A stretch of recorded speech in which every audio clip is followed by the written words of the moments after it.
Bonjour à tous, très heureuse de vous avoir avec moi aujourd'hui pour cette nouvelle présentation sur le masculin et le féminin. Ça va englober plusieurs sujets.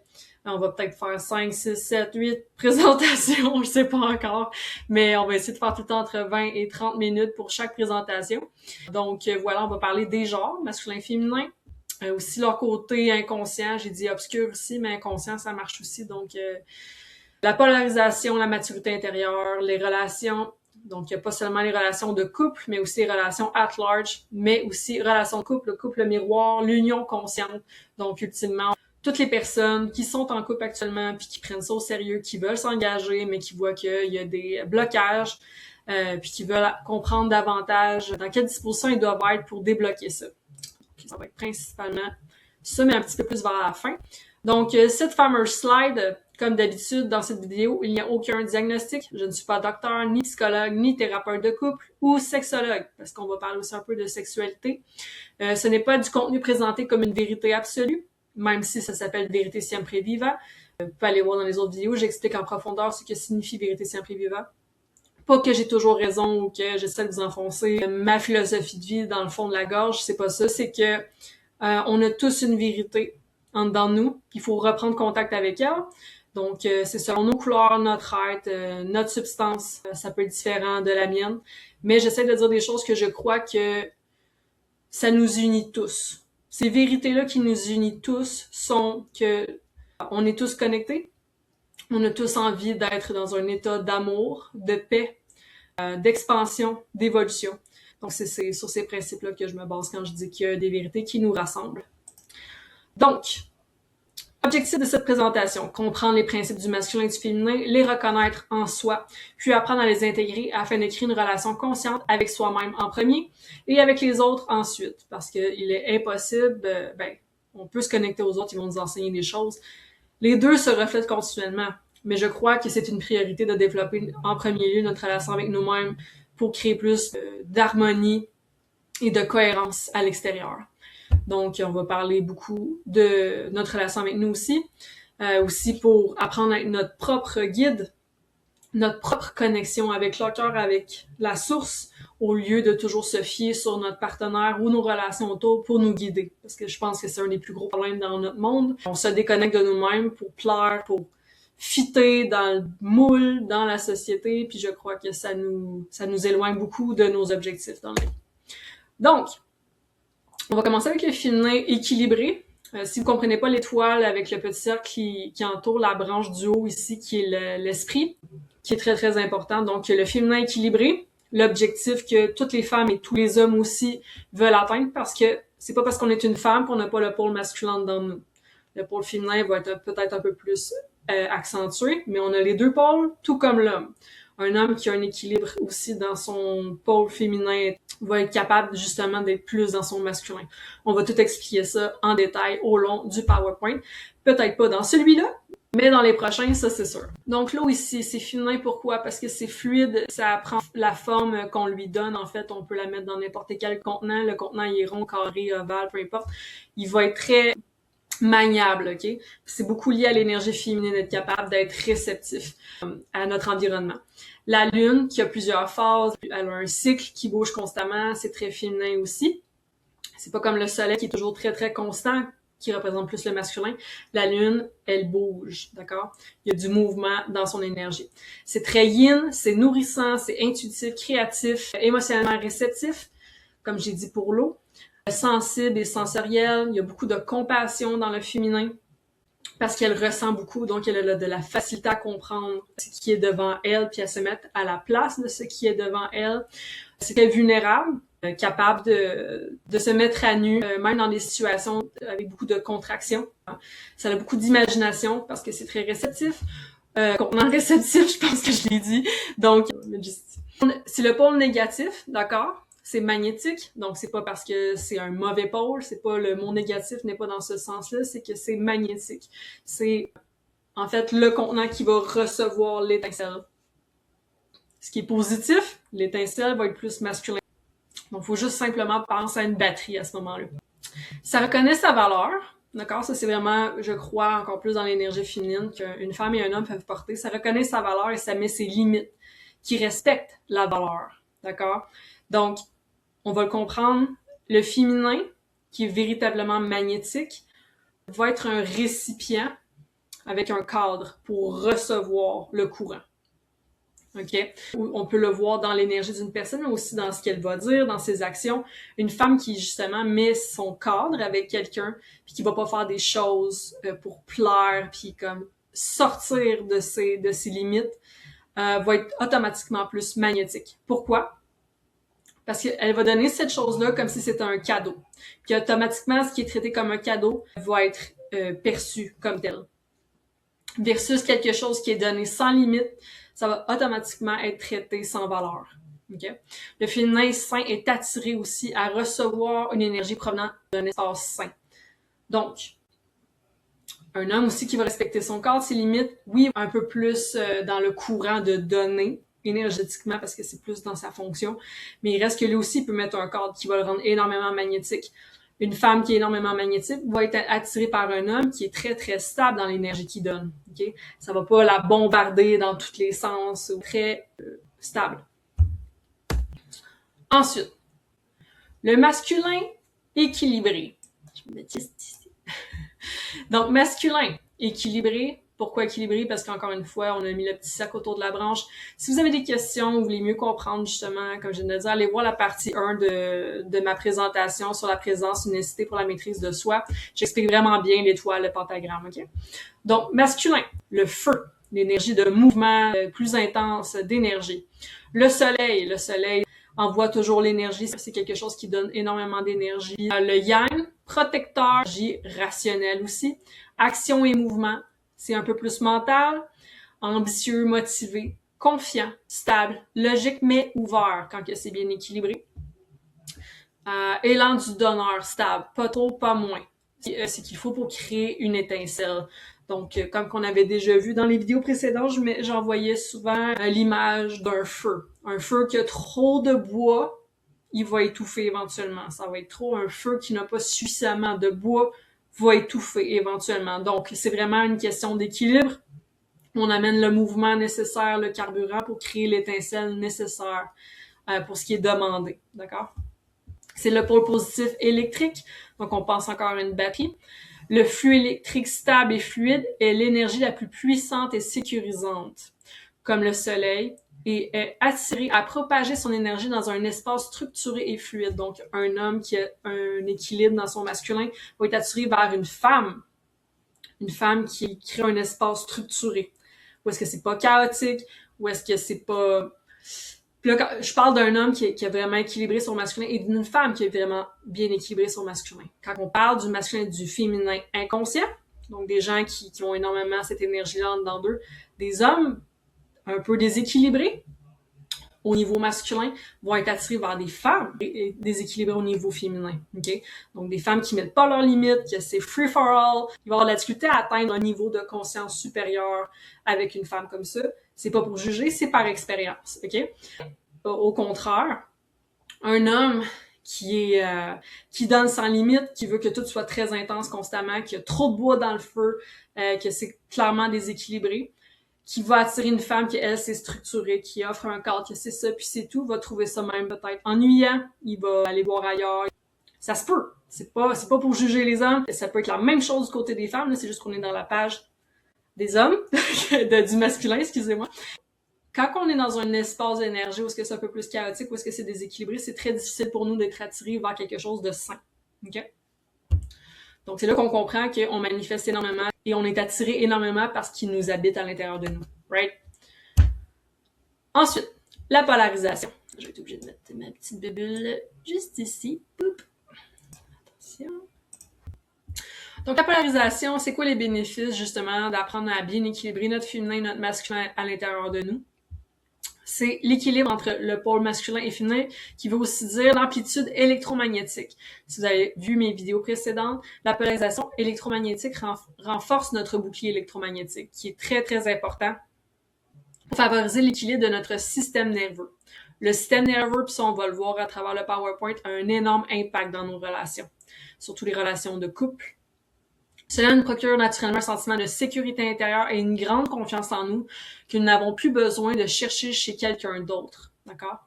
Nous devenons un être qui se sent complet et qui peut alors partager cette complétude avec une autre personne plutôt que d'attendre qu'elle nous complète. Et donc, dépendre de cette personne-là, de ses agissements. Notre état interne peut énormément bouger, tout dépendant de ce que la personne, notre partenaire, décide de faire. Ce qui est un peu négatif, d'après moi. Le besoin inconscient de vouloir constamment que quelqu'un d'autre vienne combler notre vide intérieur est souvent à l'origine des comportements associés au premier chakra lorsqu'ils sont bloqués, right? Parce qu'on est dans un état, un instinct de survie, un état de stress ou de peur qui amène du déséquilibre dans les premiers chakras. Associés au premier chakra lorsqu'ils sont vécus dans le déséquilibre. Donc, difficulté à montrer sa vulnérabilité à notre partenaire ou à notre ami ou peu importe. Dépendance affective, besoin de contrôle, jalousie, suranalyse de tout ce qui est dit, de toutes les actions qui sont faites, le doute, l'adultère, mensonge, etc. Lorsque l'on se sent entier, il n'y a plus rien à protéger ni à espérer. Il ne reste que la liberté d'aimer, de partager et d'être pleinement présent avec son partenaire. Donc ici, on revoit féminin, eau, la lune, cyclique, yin, nourrissant, intuitif, créatif, émotionnellement à l'écoute, sensible, sensoriel, compatissant, vulnérable, imaginatif, réceptif.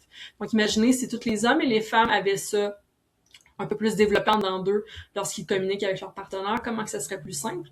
Puis ici, le féminin équilibré, feu, le soleil fixe, yang, protecteur, structuré, action, ok, pas actionnable, action, mentalement centré, motivé, confiant, stable, logique, donneur. Donc, ensemble, ce que ça donne ici, c'est conscience observateur éveillé, authenticité, responsabilité de soi, présence, système nerveux fort, bouclier électromagnétique fort, connexion à son divin, alignement avec son cœur, adaptabilité fluide, ancrage fort, vitalité puissante, compassion, réceptivité, respect de soi, sentiment d'unicité. Donc, d'après moi, si chacun des partenaires réussissent à avoir leurs deux pôles bien équilibrés et en harmonie ensemble, ils sont capables d'être ce que vous voyez au centre ici, d'incarner ça et d'émaner ça à leur partenaire. Puis, deux personnes qui sont capables d'être dans cette disposition-là peuvent créer de très grandes choses dans leur relation. Peuvent se transformer très, très vite et créer énormément. Mais, faut pas non plus rejeter nos blessures, vouloir être à tout prix parfait. Il y a des fois des processus qui doivent être faits et qui doivent être respectés. Puis, c'est un cheminement, ok? C'est une journée à la fois. Donc, le couple n'est pas là pour nous rendre heureux. Il est là pour nous rendre conscients. Chaque partenaire devient un miroir. Le féminin révèle et le masculin stabilise ce qui est révélé. Ensuite, donc, comme déjà mentionné, il faut comprendre que l'homme et la femme ont les deux pôles en dedans d'eux. C'est pas parce que je suis une femme que j'ai pas une énergie masculine peut-être plus forte que mon énergie féminine. C'est pas parce que je suis un homme que j'ai pas mon énergie féminine un peu plus forte que mon énergie masculine. Mais il reste que il va y avoir un challenge quand on s'incarne sur Terre. Pourquoi que je me suis incarnée comme une femme? Mon challenge va être d'incarner ma féminité, ok? De façon la plus stable possible. Puis ce qui amène le challenge, c'est le corps physique. Puis c'est pas une idée de rejeter le corps, que le corps a pas sa place, qu'il faut pas être trop sous son emprise. Le corps a des besoins, ok? C'est juste qu'un système nerveux de femme et un système nerveux d'homme est très, très différent. Nos hormones sont différentes, notre façon de ressentir est aussi quand même différente. Donc, il faut comprendre que moi, en étant dans mon corps de femme, qui a un système hormonal, un système nerveux d'une telle manière, il faut que j'apprenne à me désidentifier de lui, à le traiter toujours comme un temple qui est un outil incroyable dans le monde qu'on vit, mais il reste qu'il faut que j'apprenne à me désidentifier de lui pour être capable de rester en observation de ce que je ressens et neutre. Et plus éveillé que qu'est-ce que mon corps m'envoie comme espace, besoin, d'accord? Donc, une femme va devoir faire son travail intérieur malgré le système nerveux plus sensible, les hormones, etc. pour incarner son divin polarisé, ok? Malgré le fait que je sois une femme, ça se peut que je sois vraiment nulle pour être dans mon énergie féminine. Il faut que j'apprenne à danser entre mes deux pôles. On va tout expliquer ça plus en détail. Donc aussi, un homme, la même chose, va devoir faire le travail intérieur, malgré aussi les challenges que demande le corps pour incarner sa fonction et sa polarité. Un homme va être peut-être plus stable, de façon, je sais pas, hormonale, ça va être plus constant. Son système nerveux va être moins réactif, constamment en état de peut-être de stress. tout dépendant de la personne et ce qu'elle a vécu dans sa vie. Mais il va y avoir d'autres challenges qui vont être peut-être plus liés au corps physique, aux besoins, au désir, au pouvoir, au statut, peu importe. Tout ça, c'est des challenges que notre corps va nous emmener. Okay? Donc, les deux doivent se polariser. Quoi de mieux que d'observer ce que notre partenaire de sexe opposé nous montre pour apprendre? C'est pour ça que j'ai souvent dit que être en couple, je veux dire faire le travail interne et tout ça, si on a la difficulté à manifester un partenaire, ça a une valeur incroyable aussi. Mais une fois qu'on est en couple, tout le monde veut être en couple, ou presque tout le monde. Moi, j'ai jamais vraiment voulu ça souvent dans ma vie, je l'ai été quelques fois, et à chaque fois, j'ai appris tellement de choses sur moi de façon, je dirais, accélérée comparativement au moment où est-ce que j'ai été seule. Parce que c'est un miroir constant d'une personne qui a son corps, son mindset, son énergie, ses hormones, son système nerveux ne fonctionne peut-être pas du tout comme le mien. Il répond à la vie d'une façon complètement différente. Et je dois apprendre à m'observer, à me gérer dans mon énergie à moi face à ce qu'il me montre. Okay? Et à communiquer avec cette personne-là aussi. Donc, c'est vraiment, quand on voit pas les choses comme une montagne, puis on y va petit à petit, puis on est vulnérable avec cette personne-là, puis on n'a pas peur de montrer nos blessures ou peu importe, it's an amazing journey qu'on peut avoir avec cette personne-là. D'accord? Ultimement, comment tu traites ton chum ou ta blonde en dit énormément de la façon que tu traites ton pôle masculin ou féminin. Donc ça aussi, c'est une autre chose qui est vraiment intéressante avec notre partenaire. Exemple, moi, mon chum, au début, je veux dire, j'avais des challenges, des choses comme ça, le doute, l'insécurité, toutes ces choses-là. Et je me suis rendu compte qu'il reflétait exactement comment je traitais mon pôle masculin en dedans de moi. J'avais énormément d'insécurité face à mon énergie masculine, ma capacité à foncer, à me sentir sécurisée par moi-même, ok? C'était un reflet exact de comment que je percevais et traitais mon côté masculin. Puis, pour juste donner plus de chunk à l'exemple, ton chum ne t'a-tu jamais dit que tu ne lui faisais pas suffisamment confiance? Votre blonde ne vous a-t-elle jamais dit que vous ne lui donniez pas assez d'attention? Même chose pour mon chum, quand des fois il voyait que j'avais besoin d'un peu plus d'attention, d'amour, de tendresse ou peu importe. Veux pas avec le temps, plus la relation avançait, plus que je l'ai vu se transformer, comment il était plus justement dans la compassion avec lui-même, dans la douceur, dans l'amour, surtout à la vulnérabilité, la capacité à lâcher prise sur le masque de devoir se protéger pour pas montrer une faiblesse ou quoi que ce soit, lâcher prise là-dessus puis juste dire c'est comme ça que je me sens, c'est comme ça que je perçois les choses, je me sens peut-être blessée ou peu importe, j'ai besoin de t'en parler, j'ai besoin que tu me montres puis que je suis capable d'être vulnérable en fait avec toi parce que sinon, si on n'est pas capable de rentrer dans cette disposition-là dans notre relation, comment qu'on peut s'attendre à avoir une quelconque transformation avec notre partenaire ou même s'assurer que notre relation est suffisamment forte si on n'est même pas capable de montrer peut-être nos côtés obscurs, nos blessures. Une relation qui repose là-dessus, sur la compression de tout ce qu'on vit à l'intérieur, c'est faux d'après moi. Mais c'est ma perspective. Donc, ensuite, on va parler 21 minutes, parfait. Donc, on va parler rapidement de ce que, d'après moi, est le féminin déséquilibré. L'eau symbolise les émotions. Donc, trop d'émotions ou couper de ses émotions. Ça, c'est les deux possibilités d'un féminin déséquilibré. La lune, incapable de suivre le cycle dans le lâcher-prise, d'accord? Une lune va suivre son cycle, elle va grossir, puis elle va rapetisser, puis elle va juste faire ce qu'elle a à faire, même si l'énergie change, elle va suivre le cycle dans le flow, d'accord? Puis une femme va vivre une tonne de choses pendant un mois. Ses hormones vont bouger, son état interne, il va avoir des fluctuations, des changements, mais elle va être capable de rester à l'intérieur grounded, stable. Le yin faible ou trop fort, difficulté à recevoir ou veut tout de façon plus radin. Couper de l'intuition, des personnes qui sont pas capables de se fier sur ce qu'ils ressentent à l'intérieur d'eux face à des situations ou des gens. coupé de la créativité. Il y a beaucoup de gens qui peuvent dire qu'ils sont pas capables de créer, d'avoir des idées, d'être dans leur côté plus artistique, pour la difficulté à ressentir. Donc, exemple, dans une forêt, un arbre, mais pour eux, ça va juste être un arbre, okay? Ou une fleur, ça va juste être une fleur, mais quand on rentre dans une énergie plus féminine, on est capable de ressentir quelque chose qui est beaucoup plus fort en termes d'énergie. Donc, quand je dis beaucoup plus fort en termes d'énergie, c'est qu'au lieu de juste voir une forêt, elle va être capable de la ressentir, ok? Parce que être dans son féminin, c'est être réceptive à ce que cette chose-là émane. D'accord? Donc, plus sensible, plus sensoriel, moins sensible et sensoriel, manque de compassion, donc plus de froideur, de fermeture face à ce qu'une personne peut nous montrer, puis invulnérable, manque d'imagination, contenant et réceptif, recherche constante de sécurité, de validation. On a souvent vu ça en tant que femme, des mécanismes internes à vouloir rester dans des relations ou entouré de certaines personnes, même si c'était toxique pour nous, juste parce qu'il y avait une certaine sécurité.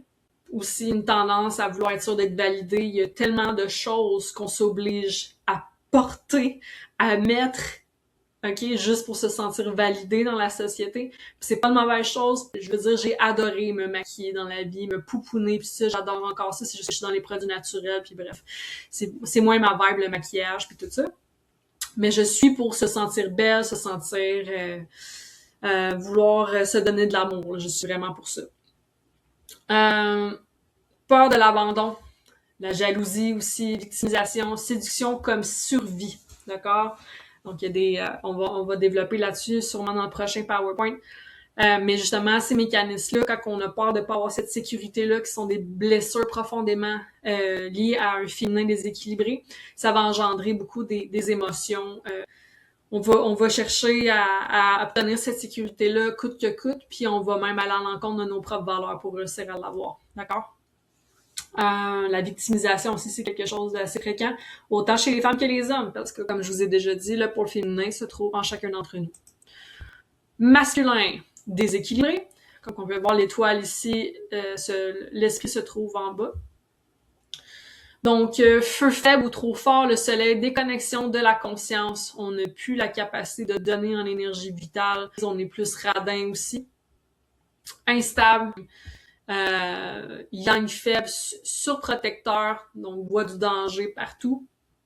Aucune structure, donc ça vient aussi que la discipline. On peut le voir chez les hommes et les femmes qui sont pas capables de maintenir un élan, un feu constant dans d'eux. D'accord, de façon disciplinée, ça va s'éteindre rapidement, donc ça va être juste des moments intenses, très intenses sur le coup, mais qui ne se gardent pas de façon constante sur le long terme.